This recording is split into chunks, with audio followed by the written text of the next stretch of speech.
स्वागत है आपका फिर से शर्मा क्लासेस कटिहार में कक्षा 10 के लिए प्रश्नावली 1.2 देखेंगे। ठीक है, 1.2 देख चुके थे पिछले कक्षा में, 4 तक देख चुके थे। अब 5वां सवाल देखते हैं। बोला गया है जांच कीजिए कि क्या किसी प्राकृतिक संख्या n के लिए संख्या 6 पर पावर n अंक 0 पर समाप्त हो सकता है या नहीं। तो लिखेंगे यदि कोई संख्या शून्य पर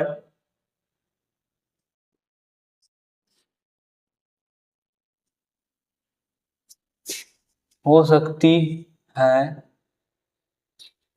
तो उसका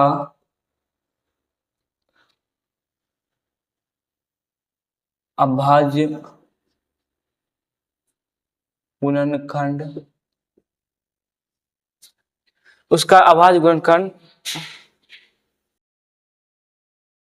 कम से कम एक बार 2/5 होना चाहिए। देखिए दोस्तों 6, अब देखिए तोड़ते हैं, पहले 6 को तोड़ते हैं, 6 का गुणनखंड करते हैं। ठीक है, 6 का गुणनखंड करते हैं।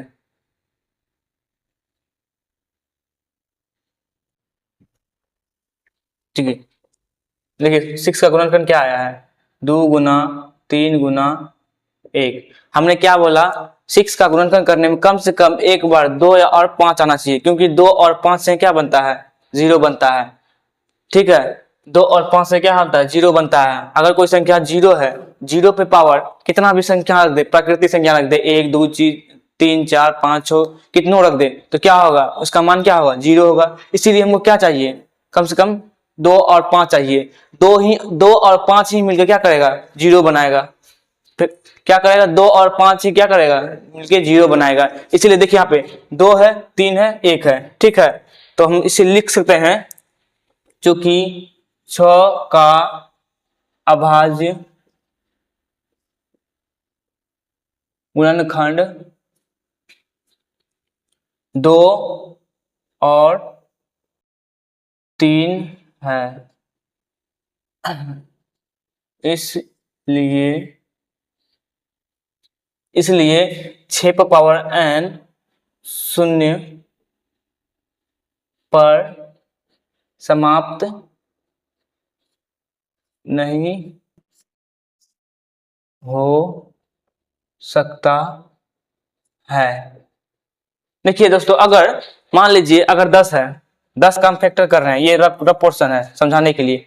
मान लीजिए 10 है, 10 का फैक्टर करेंगे 2 और 5, इसके पावर हम कुछ भी ले सकते हैं। मान ली n है ना, n के जगह क्या बोला गया, n क्या है, प्राकृतिक संख्या है। प्राकृतिक संख्या क्या होता है, जो संख्या शुरू से स्टार्ट होता है, मतलब 1 से स्टार्ट होता है, 1 2 3 4 5। तो इसके जगह हम कुछ भी रख सकते हैं। मान लीजिए 1 रखे, इन दोनों को गुना कीजिए, कितना होगा, 10। 10 के पावर कितना भी कर दीजिए, कितना भी रख दीजिए, ठीक है, 1, तो क्या होगा, उस संख्या क्या होगा, 0 होगा। देखिए बोला गया ना 0 आना चाहिए, 0 पर समाप्त होना चाहिए। देखिए 0 पर समाप्त हो रहा है ना, देखिए 0 पर समाप्त हो रहा है ना। अब मान लीजिए हम 2 रख रहे हैं, ठीक है, प्राकृतिक संख्या रख रहे हैं, ठीक है, 2 रख रहे हैं, चलिए 2 रखते हैं। 2 रखेंगे तो क्या होगा, 10 गुना 10, इसको 2 बार रिपीट होगा। ठीक है, 10 10 2 बार बनाएगा तो क्या हुआ, संख्या क्या हुआ, 100 हो गया। तो 0 पे समाप्त हो रहा है, इसीलिए वहां बोला गया है कम से कम 6 का गुणनखंड कितना है, फैक्टर कितना होना चाहिए, अभाज्य गुणनखंड कितना होना चाहिए, 0 और 5 होना चाहिए, एक बार कम से कम एक। ठीक है दोस्तों, चलिए यहाँ तक नोट कीजिए। चलिए दोस्तों, अब देखते हैं 1.2 का 6 नंबर सवाल। 5 नंबर हो गया, 6 नंबर देखते हैं। चलिए, बोला गया है व्याख्या कीजिए 7 गुना 11 गुना 13 प्लस 13 और 7 गुना 6 5 4 3 2 1 प्लस 5 अभाज्य है क्यों। अभाज्य किसको बोलता है, अभाज्य बोलता है जिसका गुणनखंड कम से कम 2 से क्या हो, अधिक हो। ठीक है, उसी बोला जाएगा भाज्य, अभाज्य।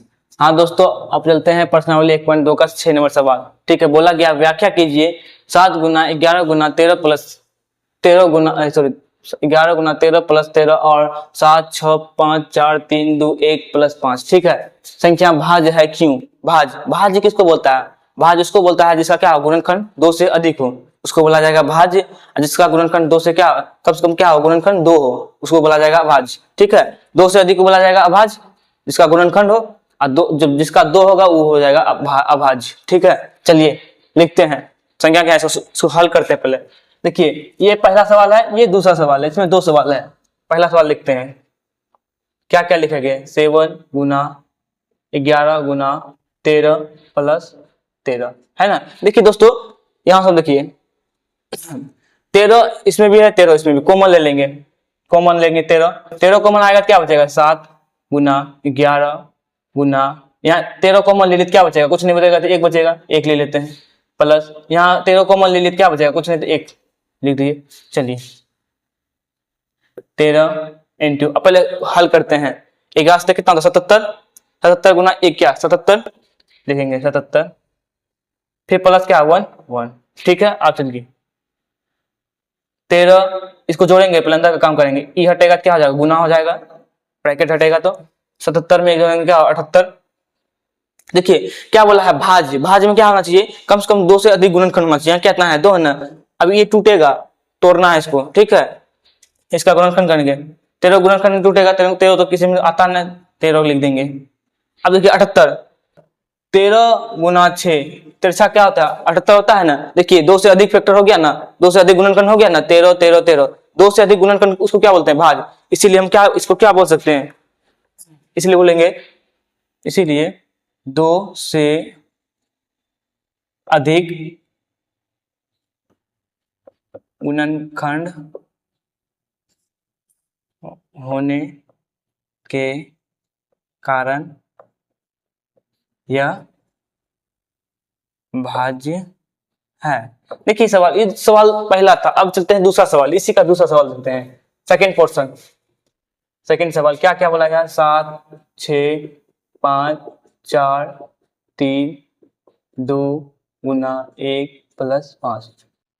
ठीक है, देखिए दोस्तों, 5 इसमें भी है, 5 इसमें भी, प्लस देखिए प्लस, गुना में देखिए 5 इसमें है, प्लस में 5 इसमें, तो 5 कॉमन ले लेंगे, क्या क्या बचेगा 7 गुना 6 गुना, अब 5 ले लिए क्या बचेगा, यहाँ 1 बचेगा, फिर गुना 4 गुना 3 गुना 2 गुना 1, प्लस तो प्लस 5 ले लिए, यहाँ तो कॉमन क्या हो जाएगा 1 बचेगा। सबको गुना करते हैं, चलिए गुना करेंगे तो कितना हो जाएगा, अच्छा कि 42 गुना 1 तो 42 हो जाएगा, फिर गुना 4 12 12 दूनी 24, 24 गुना 1 करेंगे क्या 24 से हो जाएगा, फिर प्लस तो प्लस 1। चलिए इसको और करते हैं 5, आज को गुना करेंगे, इन दोनों को गुना कर जाएंगे ना, इन दोनों को गुना करने पर क्या हो जाएगा 108, इसको गुना करेंगे क्या हो जाएगा 108, 108 नहीं 1008 हो जाएगा, सॉरी 1008, अब प्लस क्या करना होगा 1 करना होगा, ठीक है। इन दोनों गुना करने पर 1008 प्लस 1 तो प्लस 1, अब इसको गुना करेंगे, ठीक है। 5 ब्रैकेट को हटा देंगे, ब्रैकेट को हटाएंगे तो क्या गुना 1008 में 1 जोड़ेंगे क्या हो जाएगा 1009, ठीक है 1009, और क्या गुना 1 लिख सकते हैं ना, गुना 1 से गुना करने में कोई फर्क पड़ेगा नहीं ना। तो देखिए 2 से अधिक फैक्टर हो गया, 2 से अधिक क्या हो गया गुणनखंड हो गया, तो इसको क्या बोलेंगे भाज्य बोलेंगे। तो इसलिए बोल सकते हैं, इसीलिए 2 से अधिक गुणनखंड होने के कारण यह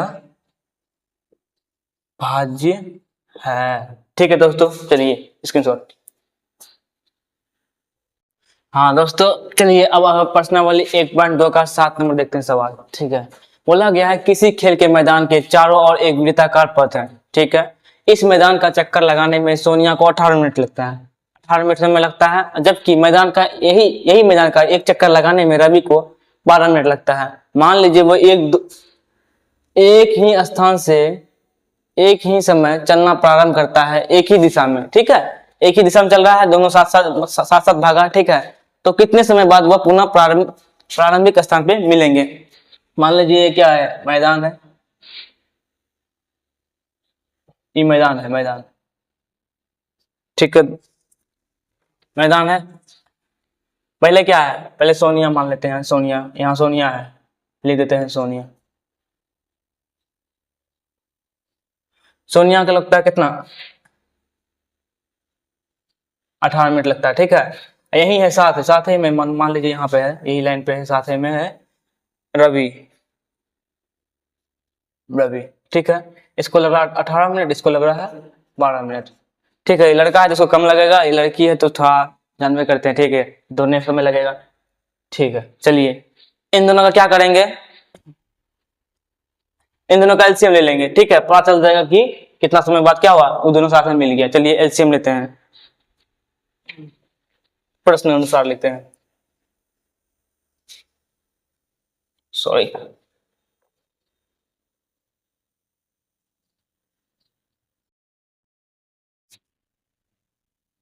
प्रश्न अनुसार। ठीक है, चलिए कितना है, रवि सोनिया 18 और रवि 12, इन दोनों का एलसीएम ले लेते हैं। 18 का एलसीएम लेते हैं, 2 में 18, 3 3 9। ठीक है, फिर 12 का लेते हैं एलसीएम, 2 से 6 बार में, 2 से 3 बार में।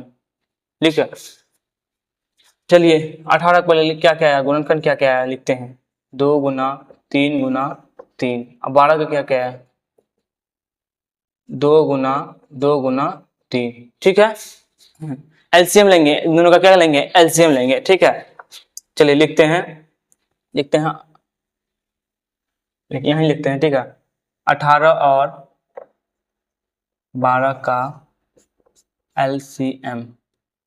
चलिए कॉमन है तो एगो लिखेंगे, यहाँ देखिए 2 2 कॉमन मिल रहा था, एगो लिखेंगे। यहाँ देखिए 3 कॉमन मिल रहा था, एगो लिखेंगे। ठीक है, अब देखिए ये दोनों नहीं मिल रहा है, इसको लिख देंगे, इसको भी लिखना होगा, 3 गुना 2। गुना करते हैं, 6 6 18 36, यानी कि 36। एलसीएम क्या निकला, 36। ठीक है, इन दोनों का क्या एवरेज कितना निकला, 36, यानी कि इधर लिख देते हैं, यहाँ लिखेंगे, इसीलिए 36 मिनट बाद वह एक दूसरे से मिलेगा। ठीक है, 36 मिनट में क्या होगा, 36 मिनट के बाद क्या होगा, एक दूसरे से मिल जाएगा, एक स्थान में मिल जाएगा। ठीक है, चलिए